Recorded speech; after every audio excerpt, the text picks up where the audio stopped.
I have a dream, that's all I need. I'll make it happen with some work and belief. Know what I want, so I'll take it on. I've made mistakes, but mistakes make you strong. Tesla is doomed. Doomed, I tell ya. The competition is coming. We're all doomed! The competition is coming now. Well, the competition is finally coming. Is the competition coming? Wait for it. Here it comes. Almost there. Hi, I'm JB.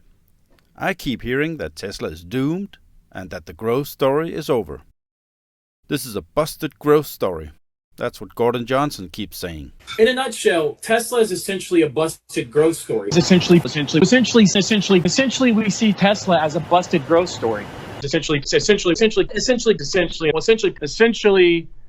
it's pretty simple. We see Tesla as a busted growth story. It's a busted growth story. That is effectively a busted growth story. It's a fact that it's a busted growth story. Essentially. And again, it's a busted growth story, and they don't have any technological disadvantage. Stupid! Well, actually, the competition everyone talked about have all finally realized how hard it is to make a good, affordable EV, and that the customers really want to buy, and be able to produce said EV at scale, and make money on that. Is Tesla doomed? Yeah, sort of, but not how you think. The real competition is the Chinese manufacturers, but I believe there are two types of Chinese manufacturers, so we can't put them all in one basket. There are the ones who operate on their own, meaning they don't have the influence or connections with the government. Typically, those are the ones that have partnered with the old OEMs like GM, Ford, Volkswagen, etc., just to keep an eye on them and use their brand as extra leverage for their own sake. And then there's the real competition. The real competitions are manufacturers like BYD and Li Auto. These are the real competition. If you follow BYD, Build Your Dreams, you know how respectful and fascinated BYD is with Tesla. So maybe they're more of partners than competitors, as they see Tesla and BYD having the largest share of the market, and the rest can be divided between, yes, the rest. So, is Tesla doomed? Is the EV demand dropping? Is Elon bringing the company down with his constant tweets? Are the price cuts the only thing keeping sales up? Is the new compact car already a problem before it's even made? Does Tesla have serious problems with the 4680 production? Has Tesla finally reached their maximum capacity? Well, if you're only able to see 1 to 2 years into the future, then the answer is yes. If you believe Tesla is just another auto manufacturer, then yes. Tesla will have difficulties in the short term, but don't mistake this for real problems or competition. The macro and all the wars have put a damper on discretionary spending, and especially the high-end spending like cars in the $40,000–$50,000 range. Does Elon's tweets constitute a problem? Not really. Most people have never seen or heard any of Elon's tweets, and the majority of buyers will choose a car using metrics like safety, value for money, etc. If not, VW would have a lot bigger problems with their constant cheating on emissions and labor laws. Of course, a few percent will hate Elon, but they would hate him anyway. No matter what he says or tweets, usually they can't tell you why they hate him. But the price cuts, why? If only Tesla would advertise. Well, Tesla actually advertises a lot. It's just not doing so like the old OEMs with their TV commercials and Super Bowl ads. Tesla does it via the product and the people showing off the product. I'll bet you have never heard about the real cool features a BMW can have, like the feature called Backtrack. BMW has had this feature for a long time and have even advertised it many times, but most people never heard about it. It's where a car, a BMW, can reverse the exact route that the driver did driving in. Like for instance, driving forward down a very difficult parking garage, the car can then reverse the exact route automatically. So why is it nobody knows this great feature? I even have friends who own BMWs who didn't know that. But have you heard that a Tesla can make fart sounds? Yes, well, I bet you know everything about that, because everyone tells the story. Media, friends, neighbors. Probably the same with Sentry Mode, which, by the way, BMW has too. Tesla cuts prices because they can, and because it does not matter if the profit margin is X, Y, or Z. It's the long game Tesla is playing. Cars on the street, getting the customers to experience the Tesla universe. Price cut will give immediate results. Advertising will probably give results in the long run. But we could get almost the same result with the people owning Teslas. You will talk to other people, you will tell them why Tesla is so much more than just a simple car. Tesla is a bunch of startups just waiting to come forward. When the 4680 lines are up and running at max production, the story will change quickly, and especially when batteries are produced in the US, credits will give the exponential profits. When Berlin and Shanghai gets the 4680 lines, Tesla will release the compact car worldwide. So yes, the 4680 form factor has given some problems, especially the dry coating. It's not still 100%. But this is a minor issue and will be fixed eventually. And it will run at scale. And I believe that's holding the new compact car back. The need for 4 to 5 times the batteries that Tesla has at the moment, that's why they released the Cybertruck and the new Roadster.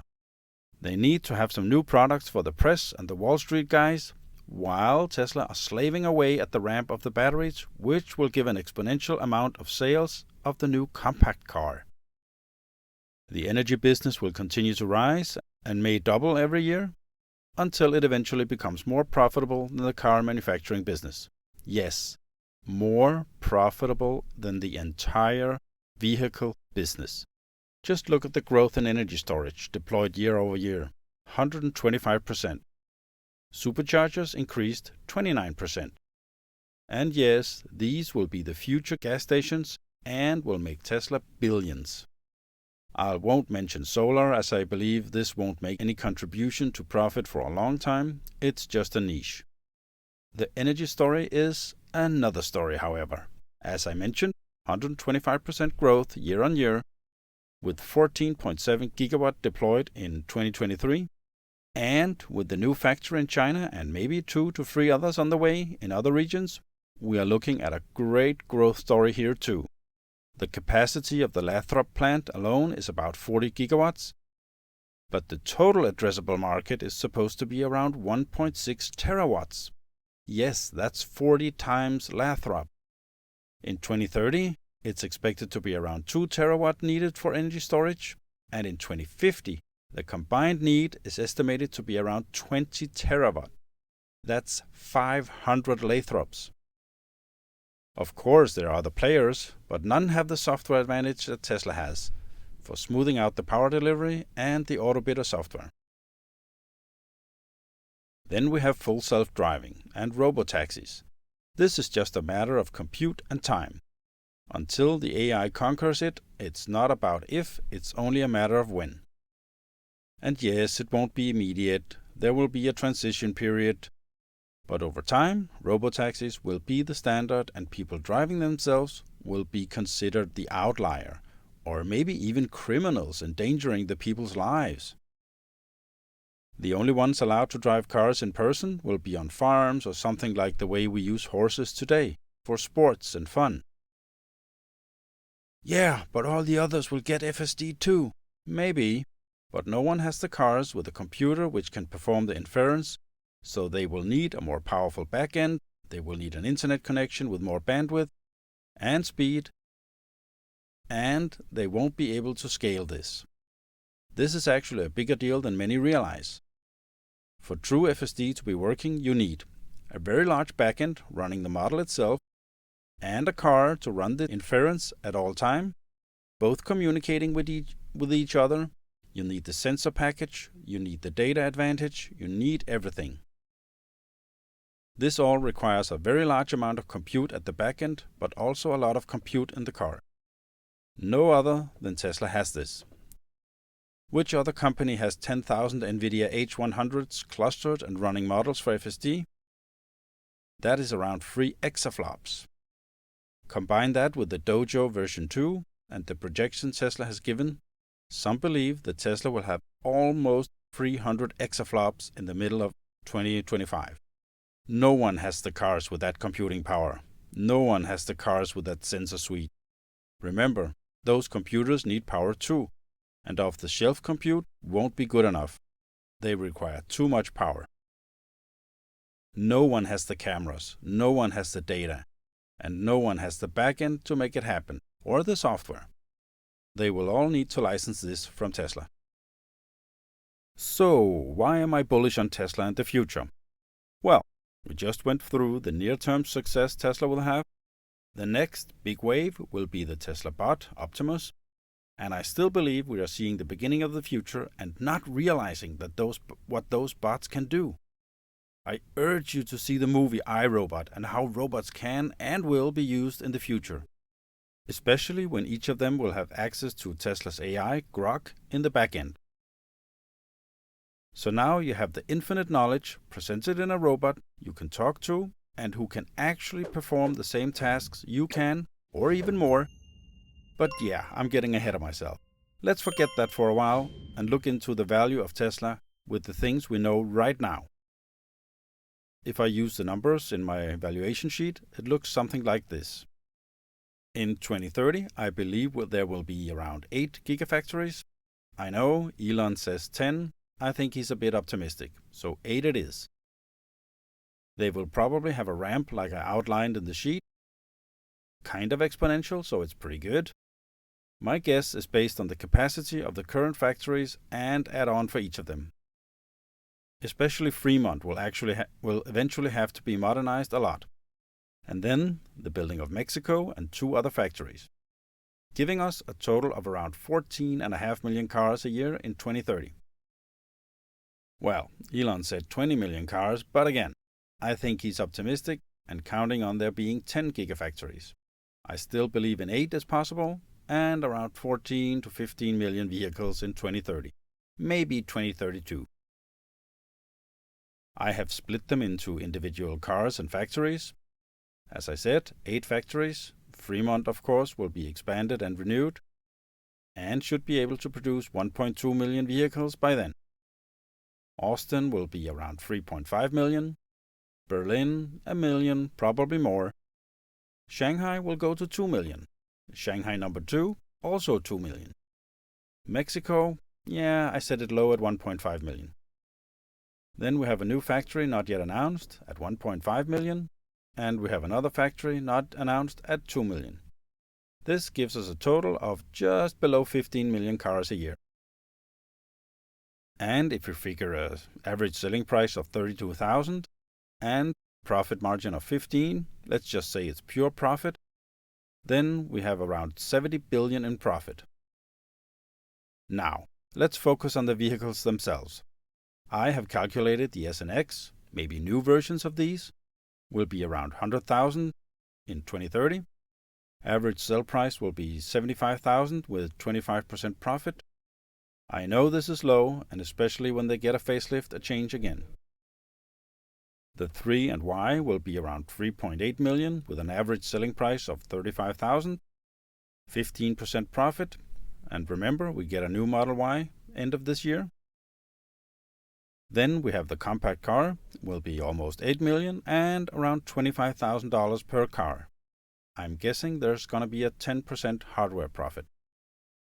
Cybertruck I put a little high, around 600,000 units, average price around $90,000 and 20% profit.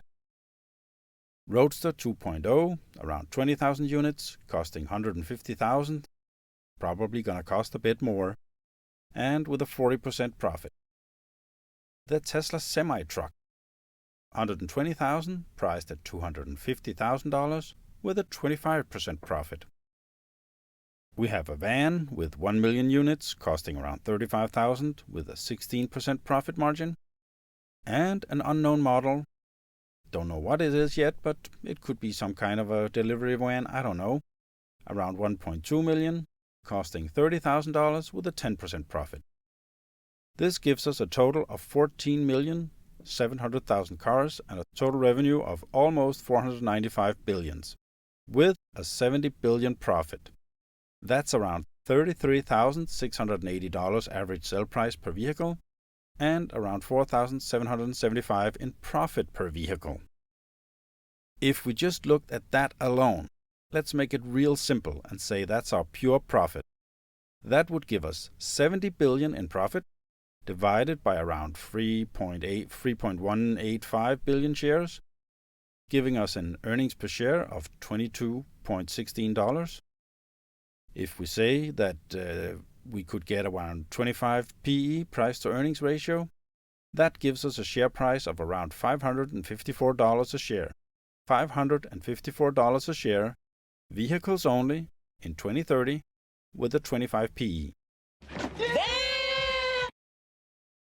If, however, the PE ratio was 30, which is more plausible, the share price would be around $700 per share, and we're still only counting vehicles. A good start, but wait, there's more. If you remember the energy business and the 2030 numbers, that was around 2 terawatts, and let's say Tesla gets 10% of that. Right now, Tesla has 15%. That's 0.2 terawatts, which is around 200,000 megawatt. A Tesla Megapack SL is around 4 megawatt, so we would need to manufacture and sell 50,000 of those. They cost around $1.5 million, and the initial profit is around 25%. It's gonna be a lot higher. But maybe when we reach those numbers, profit margin is only 25%. Let's keep it simple again. That's 370,000 in profit per pack, times 50,000 gives us 18 billion and 750 million, again, divided by the number of shares and the 25 PE, that's around $147 per share. If we use the 30 PE, we are at a combined $700 in share price for the cars and around $177 for the energy business, giving us around $877 in a price per share. Looking good. And I'll bet Tesla will make more per pack, and I'll bet they will have more than 10% market share. Probably at least 20%, which will double our number, and the share price will be almost $1,000 for those alone. And that's just the sale and deployment. The good stuff comes during operation. We know that the ones already deployed are paying for themselves within at least 3 years. We can't count on that happening forever, but that's another nice upside from the AutoBidder software. Pure profit. I won't count that now, just remember we have it. What's next? Oh yeah, FSD and eventually robotaxis. As I said, it's not a matter of if, but a matter of when. And I know it's a bit premature, but I will only use a part of the FSD robotaxi business for 2030. Let's start with the simple assumptions. Of course, Tesla solves FSD, and the part of the total fleet is used as robotaxis. Probably Tesla will run some themselves. Eventually, maybe they won't even sell any cars and run pure robotaxis. I'm guessing 2050. Then it will probably be illegal for humans to drive themselves, as we do get into a lot of accidents and we do kill each other all the time.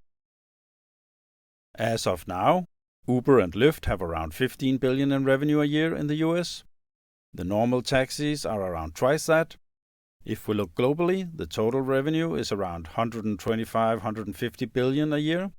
And let's say private-driven cars are at least the same or a bit more. Let's say 140 billion. That's 280 billion combined. And let's say again that we get around 50% of that and have 15% in profit. That's 21 billion in profit. And again, EPS is, let's round it up to $7 a share. Not a lot, but eventually it will be 30% profit, and possibly globally and licensed to everyone. This gives us almost $200 in share price, so we're at least at $1,200 a share. I did not add the insurance business. I calculate that around 20% take rate globally, 30% profit, giving us an extra $64 a shares. The subscription for premium connectivity, I think, will be 30% take rate and 70% profit, giving us an extra $17 in share price. Now I actually lost count, but we're definitely around $1,300 a share. Everything else is just icing on the cake, and yes, eventually the Optimus bot will be a complete game changer. Again, see the movie iRobot and see how one company can rule the world. They control all the labor force everywhere. So back to the beginning. Is Tesla doomed? Not really. Is it going to play out as I described? Probably not 100%. Especially the timeline could be the issue, as we have seen in the last 5 years. A pandemic can disrupt stuff, shipping being disrupted, wars break out, macro interest rates, everything can slow it down. But my personal opinion is, none of these matters in the long run. So, Tesla may take a little longer than 2030. Who cares? I don't. I don't need to sell any of my shares before 2050, so I'm good. For me, every dip is just another buying opportunity, and I plan to have at least 2,000 shares by 2030. And let's say the share price is around $1,500. That's $3 million. And even if you believe the mainstream media FUD stories, then consider that Tesla is around 10 different startups rolled into one. And those will come rolling in one by one over the next 20 to 30 years. Cars and trucks, energy business, the infrastructure for everything, charging business, the gas stations for all EVs, FSD robotaxis, the complete transportation network, insurance business, subscription services, Dojo, compute as a service, Tesla bot. What's next? HVACs, maybe housing, maybe trying to do something with the Boxable. So you get a complete set from Tesla. A house garnered with Tesla's unique products and services. I have heard some people being talking about Tesla trying to make small cities for their employees, so they can live close to the factories, and by this, trying to test different solutions in a complete setup. Now you know why I bet big on Tesla. And if you got some value from this video, please hit the like button and maybe even subscribe. I hope to see you in the next video. Remember, the best investment you can do is in you. The more you learn, the more you earn. Bye. I have a dream, that's all I need. I'll make it happen with some work and belief. Know what I want, so I'll take it on. I've made mistakes, but mistakes make you strong. Let's break it down for a minute. I want the crown, I'm gon' get it. You hear me loud, man, I'm winning. Yeah, Charlie Sheen will be grinning. These ladies know that I'm sinning, and this is just the beginning. I'm closing in the night inning. There ain't no point in resisting. Living